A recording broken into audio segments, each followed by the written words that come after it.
말씀으로 행복한 날 되십시오. 말씀 앞에 나아가 볼까요? 기도하겠습니다.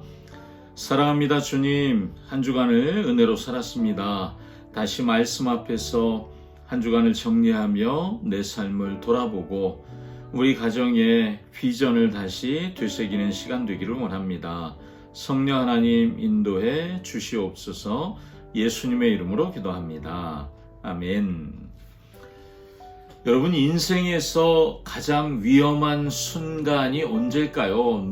우리는 늘 위기 가운데 살지만 그럼에도 가장 위험한 순간을 꼽아보라면 어떤 때일까요? 아마 이런 거 아닐까요? 많은 사람들은 인생의 폭풍우가 몰려올 때, 그때가 가장 위험한 때라고 생각하는데 사실은 아닙니다. 많은 경우에는 폭풍우를 견디죠. 잘 버티고 그걸 지나가고 이제 살만하다, 이만하면 이제 지낼만하다 라고 생각하며 안주한다 그러잖아요. 그냥 안심하고 편안해지려고 할 때 그때 위기가 찾아온다, 이렇게 할 수 있습니다. 야곱 보세요. 20년의 그 고되었던 하란의 생활을 정리하고 이제 에서와의 화해도 이루어졌고, 그리고 마침내 세겜이라고 하는 땅, 살만한 땅이거든요. 그 땅에 땅도 사고 제단도 쌓고 이제 안정적으로 살기만 하면 되는 거예요. 그런데 그 순간 집안에 큰 재앙이 찾아왔잖아요. 야곱의 딸 디나가 욕을 당하는 일이 생겼습니다. 자, 그리고 이 위기를 만났을 때 야곱과 야곱의 아들들이 어떻게 반응하는지, 그러면 우리가 위기 가운데 어떻게 반응해야 될지 배울 수 있을 것 같아요. 오늘 본문을 그래서 잘 들어보시기를 바랍니다. 창세기 34장 1절에서 17절 말씀입니다.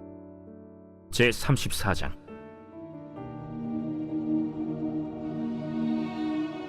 레아가 야곱에게 낳은 딸 디나가 그 땅의 딸들을 보러 나갔더니 히위 족속 중 하몰의 아들 그 땅의 주장 세겜이 그를 보고 끌어들여 강간하여 욕되게 하고, 그 마음이 깊이 야곱의 딸 디나에게 연연하며 그 소녀를 사랑하여 그의 마음을 말로 위로하고 그의 아버지 하몰에게 청하여 이르되, 이 소녀를 내 아내로 얻게 하여 주소서. 야곱이 그 딸 디나를 그가 더럽혔다 함을 들었으나 자기의 아들들이 들에서 목축함으로 그들이 돌아오기까지 잠잠하였고, 세겜의 아버지 하몰은 야곱에게 말하러 왔으며 야곱의 아들들은 들에서 이를 듣고 돌아와서 그들 모두가 근심하고 심히 노하였으니, 이는 세겜이 야곱의 딸을 강간하여 이스라엘에게 부끄러운 일, 곧 행하지 못할 일을 행하였음이더라. 하몰이 그들에게 이르되, 내 아들 세겜이 마음으로 너희 딸을 연연하여 하니 원하건대 그를 세겜에게 주어 아내로 삼게 하라. 너희가 우리와 통혼하여 너희 딸을 우리에게 주며 우리 딸을 너희가 데려가고 너희가 우리와 함께 거주하되 땅이 너희 앞에 있으니 여기 머물러 매매하며 여기서 기업을 얻으라. 세겜도 디나의 아버지와 그의 남자 형제들에게 이르되, 나로 너희에게 은혜를 입게 하라. 너희가 내게 말하는 것은 내가 다 주리니 이 소녀만 내게 주어 아내가 되게 하라. 아무리 큰 혼수와 예물을 청할지라도 너희가 내게 말한 대로 주리라. 야곱의 아들들이 세겜과 그의 아버지 하몰에게 속여 대답하였으니, 이는 세겜이 그 누이 디나를 더럽혔음이라. 야곱의 아들들이 그들에게 말하되, 우리는 그리하지 못하겠노라. 할례받지 아니한 사람에게 우리 누이를 줄 수 없노니 이는 우리의 수치가 됨이니라. 그런즉 이같이 하면 너희에게 허락하리라. 만일 너희 중 남자가 다 할례를 받고 우리 같이 되면 우리 딸을 너희에게 주며 너희 딸을 우리가 데려오며 너희와 함께 거주하여 한 민족이 되려니와, 너희가 만일 우리 말을 듣지 아니하고 할례를 받지 아니하면 우리는 곧 우리 딸을 데리고 가리라. 아멘. 자, 사건이 어떻게 시작되죠? 1절을 보십시오. 레아가 야곱에게 낳은 딸 디나가 그 땅의 딸들을 보러 나갔더니, 자, 디나는 아마 이방의 문화와 그곳 사람들의 삶이 궁금했을 것 같아요. 그 땅의 딸들, 그 가나안의 딸들은 무슨 옷을 입고 있는지, 어떻게 즐기는지, 노는지 호기심을 가지고 구경하러 나간 것이겠죠. 그런데 그 호기심이 참담한 결과를 가져올 것을 예상 못했습니다. 자, 그 땅의 추장 세겜이 디나를 보고 반했고 억지로 끌고 가 동침하고 욕을 보이는 일, 2절에 그렇게 표현되잖아요. 언약 백성의 거룩함이 세상의 폭력, 정욕 앞에서 짓밟히는 순간을 보여줍니다. 세겜은 죄를 짓고도 뻔뻔하게 자기 아버지 하모를 통해서 이 소녀를, 이 디나를 내 아내로 얻게 해주십시오 라고 요구하죠. 디나가 존중받는 인격체로 그렇게 표현되는 게 아니라 지금 자신의 욕망을 채우는 아름다운 여인 하나를 내 소유의 하나로 더 늘리는, 그래서 거래를 해달라, 지금 그런 얘기를 하고 있는 거예요. 물건 사고 팔듯. 이 말씀을 듣고 있는 출애굽한 2세대 모압 형제 백성들이 어떻게 생각하게 됐을까요? 우리가 가나안 땅을 정복하고 저 땅에 들어가 그들의 문화를 기웃거리면 결국 그들의 문화, 그 죄악에 삼켜져서 영광을 짓밟히고 잃어버리게 될 것이다 라는 경고의 메시지를 듣게 되는 거죠. 자, 딸이 끔찍한 사건을 당했다는 이야기를 야곱이 전해 듣습니다. 자, 야곱의 반응은 어땠죠? 5절을 한번 보세요. 야곱이요 잠잠했답니다. 아들들이 들에서 돌아올 때까지 그가 아무런 행동도 취하지 않고 침묵하는 모습을 보여주고 있어요. 과거에 라반과 당당히 맞서고 그리고 천사와 씨름하던 야곱, 그 야곱은 어디 갔을까요? 지금 세겜의 눈치를 보고 있는 것 같지 않습니까? 이방 땅에, 지금 낯선 땅에 돌아와 갓 정착하기 시작한 야곱의 입장에서 문제를 일으키는 것은 자신의 안정을 잃어버리고 기득권을 놓치게 될까봐 딸의 억울함 앞에서도 철저하게 계산하고 입을 다물고 침묵하는 비겁한 아버지, 야곱은 그런 모습을 보여주고 있습니다. 반면에 소식을 듣고 돌아온 이 아들들의 반응은 또 달랐습니다. 7절, 그 사람들이 근심하고 심히 노하였답니다. 자, 그 오빠들이 분노했습니다. 그리고 이 분노는 하나님의 공의에서 온 분노라기보다는 가문의 명예가 짓밟혔다는 것, 자신들의 수치심에 대한 분노였죠. 아버지는 비겁하게 침묵하고 오빠들은 통제하지 않는 분노로 끌어오르고 지금 이 가정의 영적인 질서도 하나님을 향한 부르짖음도 사라져버렸죠. 하나님께 이 문제를 가지고 가는 사람은 아무도 없습니다.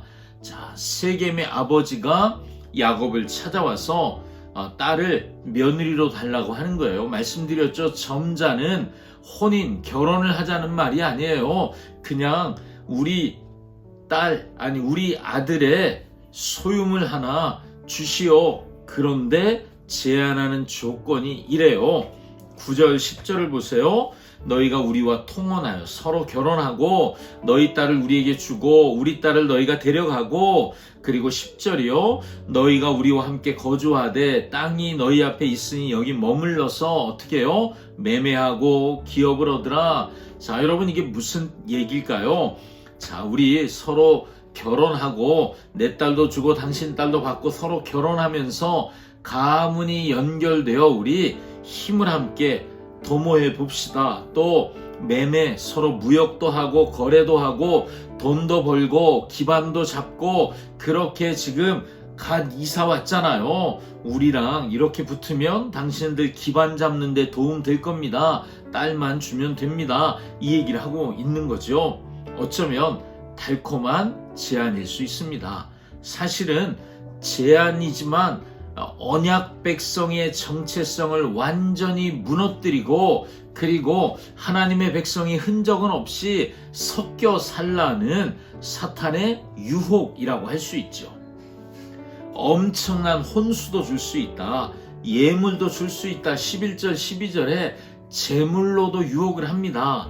그런데 여기서 대답하는 존재는 아버지인 야곱이 아니에요. 13절에 보면 야곱의 아들들이 나서서 대답을 합니다. 자, 뭘 의미할까요? 이미 가장으로서의 아버지의 영적 권위는 땅에 떨어졌구나 하는 것을 볼 수 있습니다. 아들들의 대답은 어떤 거였죠? 그들의 속임수였습니다. 13절, 그의 아버지 하몰에게 속여 대답했대요. 그리고 할례 받지 않은 사람에게 우리 누이를 줄 수 없으니 15절부터 17절까지 보면 너희 중 남자가 다 할례를 받고 우리같이 되면 우리 딸들을 너희에게 줄 것이다. 거래는 그때 하자. 너희가 다 할례 받아야 된다. 자, 여러분, 속임수라고 했잖아요. 하나님이 언약 백성의 징표로 주신 것이 할례였잖아요. 그런데 이 할례를 복수와 살육을 위한 미끼로 던지고 있습니다. 인간의 타락이 죄를 짓는 것으로 끝나는 게 아니라는 것을 보게 됩니다. 심지어 하나님의 이름과 말씀까지도 자기 욕망을 정당화하는 도구로 바꿔버릴 수 있는 존재, 그것이 저와 여러분 우리의 죄입니다.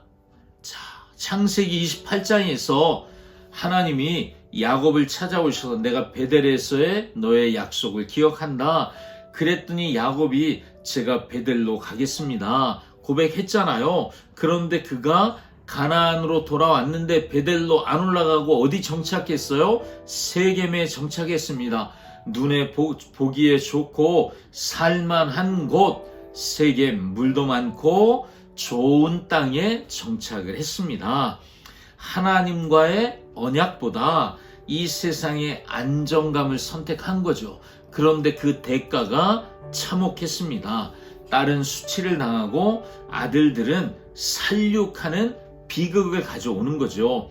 야곱이 그의 형 에서와 경계선을 세운 이야기 어제 우리가 묵상했잖아요. 그런데 잘하는 것 같았는데 금방 그 경계선을 무너뜨렸습니다.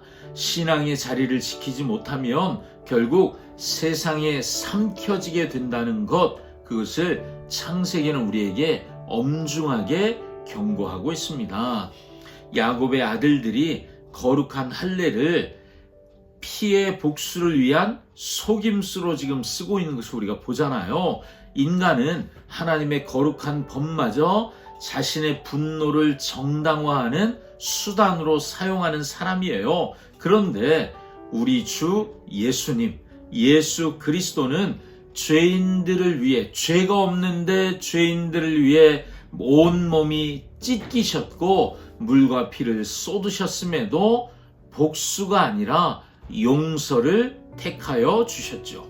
야곱의 아들들이 할례를 통해 남의 피를 흘렸다면 예수님은 십자가에서 자기의 피를 흘려 우리를 진짜 언약 백성 되도록 살려주셨습니다.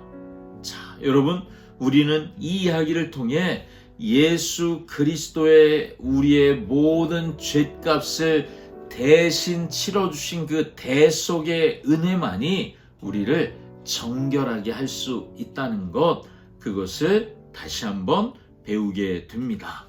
자, 그래서 묵상을 마무리하며 질문을 던져보자면, 자, 여러분, 오늘 우리 가정의 영적 현 주소는 어떠합니까? 혹시 디나처럼 세상 문화와 풍조를 기웃거리며 호기심을 빼앗기고 있지는 않습니까? 세상의 것은 달콤해 보일 수 있지만 결국 우리 영혼을 병들게 하고 거룩함을 훼손시키는 것을 기억해야 하겠죠. 또한 부모된 우리는 어떤 태도를 취하고 있습니까? 야곱처럼 내 가정의 안정이 중요해, 여기서 편안하게 사는 게 중요해, 이렇게 생각하고 자녀들의 영적 위기 앞에서도 적당히 눈 감아주고 침묵하는 무기력한 가장, 무기력한 부모의 모습은 아니십니까? 세상의 방식으로 살면 잘 살 것 같은 그런 세겜의 제한, 유혹 앞에서 거룩한 정체성을 무너뜨리고 하나님과의 약속을 던져버리고 있지는 않습니까? 자, 여러분, 안주하던 세겜은 떠나야 합니다.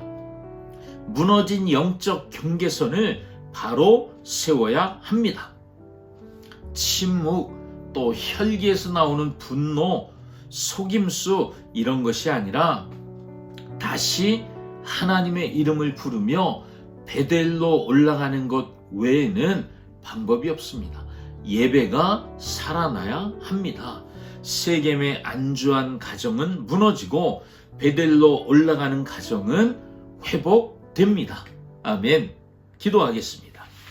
사랑하는 주님, 세상의 문화와 풍조를 기웃거리다 디나처럼 수치를 당하는 이 부끄러운 모습이 저의 모습임을 고백합니다.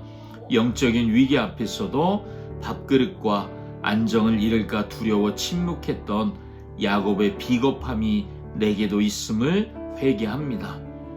하나님의 거룩한 언약을 내 이익과 복수의 도구로 전락시키는 이 어리석은 태도를 주님, 예수님의 십자가의 보혈로 씻어 주시옵소서. 이제 세상과 타협하지 않는 거룩한 정체성으로 예배의 자리에 나아가 우리 예배가 회복되게 하여 주시옵소서. 예수님의 이름으로 기도합니다. 아멘. 아멘. 자, 예배 앞에 나올 때 우리는 회복됩니다. 주일 예배에서 주님을 만납시다. 샬롬.